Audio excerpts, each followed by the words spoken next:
Hey guys, good morning. Welcome back to our channel van life Indian couple.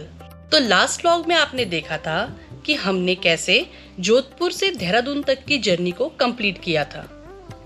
तो आज हम सब फिर निकल चले हैं एक नई जगह को देखने के लिए। तो फ्रेंड्स, हम लोग जा रहे हैं आज हरिद्वार। दीपक बाहर डीजल भरवा रहे हैं और हमारे संग जा रहे हैं पापा, मम्मी और ये 4 बच्चे जो मुंह छुपा रहे हैं सारे के सारे। केवल शनाया हंस रही है बस, है ना? अभी भी हंस रहा है। तो शनाया से तो आप मिल ही गए हैं और आज एक और फैमिली मेंबर हमारे साथ है, अवी, जो मेरी सिस्टर इन लॉ का बेटा है। और ये है सनराइज देहरादून से। अच्छा भाई, आप लोग गपशप मारते रहो। हम क्या चल रहा है इनका? हम अपना गेम चल रहा है। इधर देखो, इधर ऐश कर रहे हैं। मोबाइल चल रहा है। हरिद्वार, एक स्वर्ग जैसी जगह जो भारतीय संस्कृति और सभ्यता के बहुत सारे रूपों को दर्शाता है। आज हरिद्वार का केवल धार्मिक महत्व ही नहीं है, बल्कि यह एक आधुनिक सभ्यता का भी मंदिर है। हरिद्वार को ईश्वर का प्रवेश द्वार भी कहते हैं।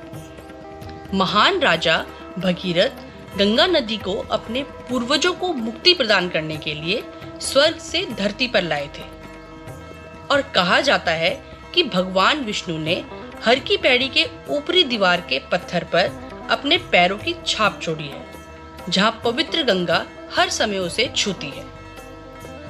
ऐसे पवित्र गंगा में एक डुबकी लगाने मात्र से ही स्वर्ग की अनुभूति होती है। हिंदू संस्कृति और परंपराओं के अनुसार गंगा जी केवल एक नदी ही नहीं है, बल्कि एक दिव्य माता के रूप में इनकी पूजा होती है।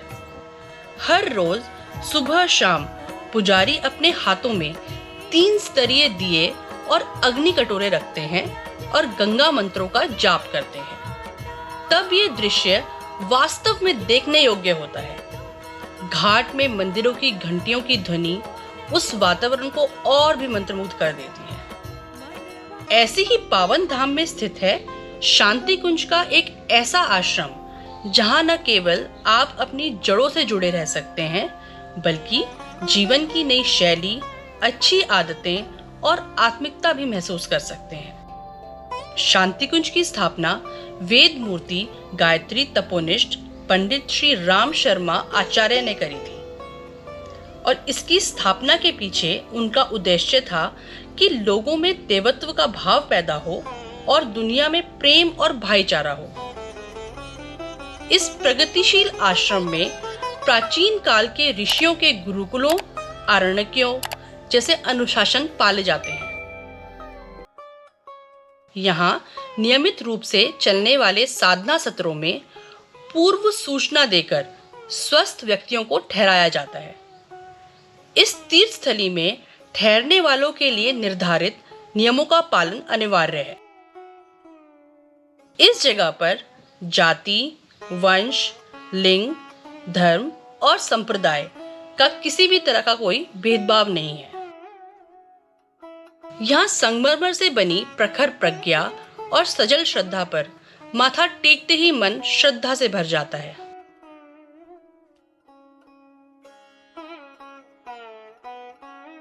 शांति कुंज में सुबह की शुरुआत यज्ञशाला में हवन के साथ होती है। सुबह 3 बजे से ही यज्ञ के लिए लोग लाइन में लग जाते हैं। हवन में पीले कपड़े पहनना जरूरी होता है। वैदिक मंत्रों के साथ आहुतियां दी जाती हैं और पूरा माहौल आत्मिकता से भर जाता है। इसके अलावा भी यहाँ मुंडन संस्कार, यज्ञोपवीत और धार्मिक कर्मकांड कराए जाते हैं।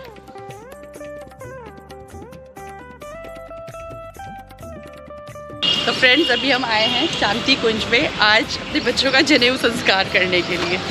तो ये सबको पता है कि बहुत इम्पोर्टेंट होता है संस्कार, जिसके दादा दादी भी आए साथ में। और ये जरूर करना होता है, इससे बच्चे का माइंड फ्रेश हो जाता है, बच्चे का भाग्योदय होता है और बच्चे के जो ग्रह होते हैं, दबे हुए ग्रह होते हैं, वो सब उजागर होते हैं।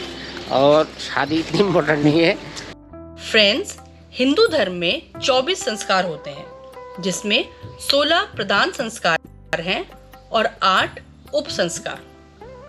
उसी में से एक उपनयन संस्कार के अंतर्गत जनेऊ पहनी जाती है और इसका अर्थ है ईश्वर और ज्ञान के पास ले जाना।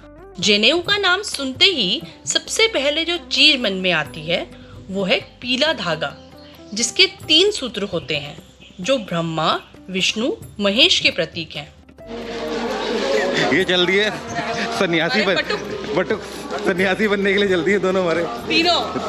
तीसरा का है तू ही बैग टंगा ले। बैग पहन ले। अपना बैग टांगो।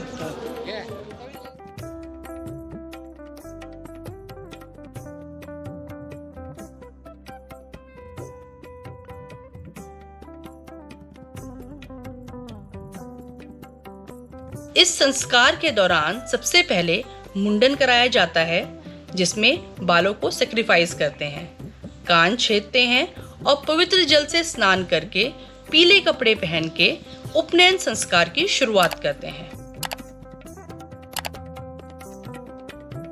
इस पूरे संस्कार में अथर्व सबसे ज्यादा दुखी था, क्योंकि उसको अपने बाल नहीं उतरवाने थे।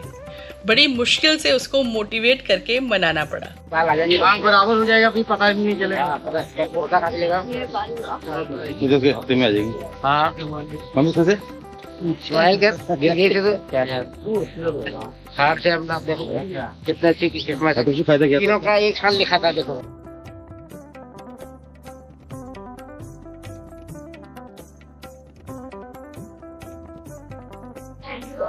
एक नाराज बच्चा हमारा बाल कट गए। क्या चला रहा है? चला दो मैं प्यार को गुस्सा आ रहा है? हाँ लवेंगे रोटी ले जाओ अंदर। हाँ जाओ धोती, हाँ अंदर ही जाओ। धोती ले अपना भाई। तू भी जा। जनेऊ धारण करने वाले बच्चों को बटुक कहते हैं और संस्कार के बाद उन्हें मंदिर परिसर में मौजूद श्रद्धालुओं से भिक्षा मांगनी पड़ती है और उन्हें गुरु को समर्पित किया जाता है। अच्छे लग रहे हैं तीनों। देखो चलो आंटी कह रही नहीं हंसेगा। चलो अब चलो। तीनों बटुक चल दिए हैं। विष्णु के अवतार।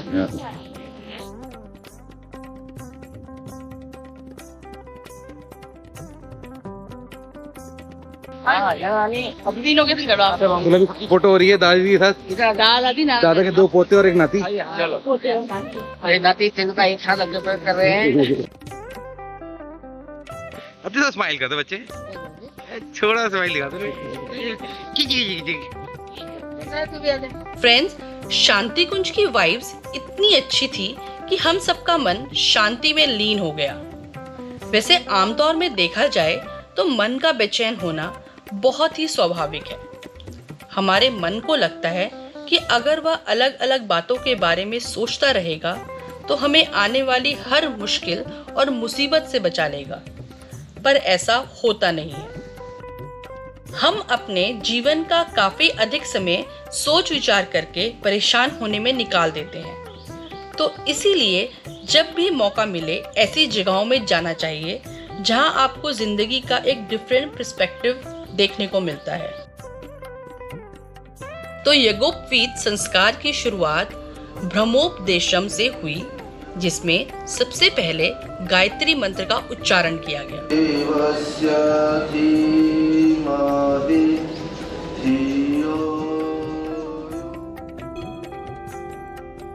फिर हिंदू धर्म के अनुसार अपने इष्ट देवों की पूजा की गई और अपने पूर्वजों का आह्वान किया गया और जनेऊ धारण किया गया।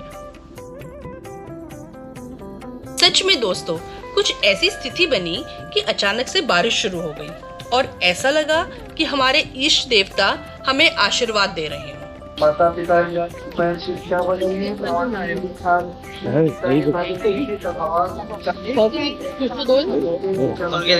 चावल मम्मी के पास। इसके बाद भिक्षा करणम हुआ, जिसमें भवती भिक्षाम देही कहकर बच्चे हमसे भिक्षा मांगने आए। यह बेसिकली अहंकार को नियंत्रित करने के लिए होता है।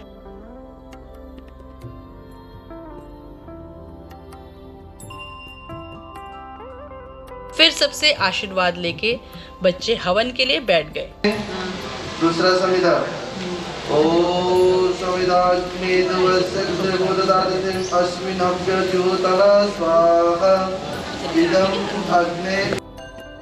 यज्ञ एक विशिष्ट वैज्ञानिक और आध्यात्मिक प्रक्रिया है जिसमें मुख्यतः अग्निदेव की पूजा की जाती है। ओम पूर्णमदं पूर्णमिदं पूर्णात् पूर्णमुदच्यते पूर्णस्य पूर्णमादाय पूर्णमेवावशिष्यते पूर्णाद्रव्ये प्राप्तस्य पूर्णात् पुष्णविक्रीणावै समुर्जं सुदन्तो स्वाहा।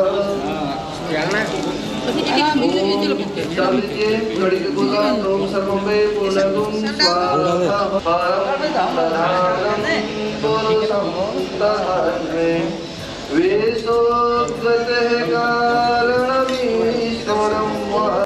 हमारे द्वारा दी गई आहुतियों को अग्निदेव अन्य देवी देवताओं के पास ले जाते हैं और वे प्रसन्न होकर सुख, समृद्धि और अन्न धन प्रदान करते। इसके बाद ये गुप्तवीत के नियम बताए गए। वैसे तो यह बच्चों के लिए काफी मुश्किल है। इस नियम में जनेऊ को हमेशा बाएं कंधे से दाएं कमर पर पहनना चाहिए और इसे नित्य कर्म करते हुए कान में धारण करना चाहिए। वो यहाँ पे कर सकते हैं, दान संस्कार को पुष्ट के पास कर सकते हैं, अखंड दीपक के पास कर। तो संस्कार समाप्त होने के बाद सबसे ज्यादा खुशी दादा दादी को हुई, क्योंकि वो कब से इस शुभ दिन का इंतजार कर रहे थे जिसमें वो अपने नाती पोतों का एक साथ जनेऊ कर पाए। जैसे ही हम संस्कार करके बाहर निकले तब तक वहां मेरे ब्रदर इन लॉ भी आ गए। अब हम सबको बहुत जोर से भूख लगने लगी थी क्योंकि अभी तक हमने सुबह से कुछ नहीं खाया था। तो हम सब अपना लंच करके देहरादून के लिए निकल गए। तो आज हम अपने कैरावन के कारण पूरी फैमिली के साथ एक छोटा सा डिवोशनल ट्रिप कर पाए और इसी तरह आगे भी ऐसे ट्रिप्स करते रहेंगे। आशा करते हैं आपको आज का रिलीजियस व्लॉग पसंद आया होगा। आप हमें यूं ही लाइक, शेयर एंड सब्सक्राइब करके अपना प्यार देते रहें और हमें इंस्टा और फेसबुक में भी फॉलो कर सकते हैं। जल्द ही मिलेंगे नई जर्नी के साथ। तब तक खुश रहें और स्वस्थ रहें।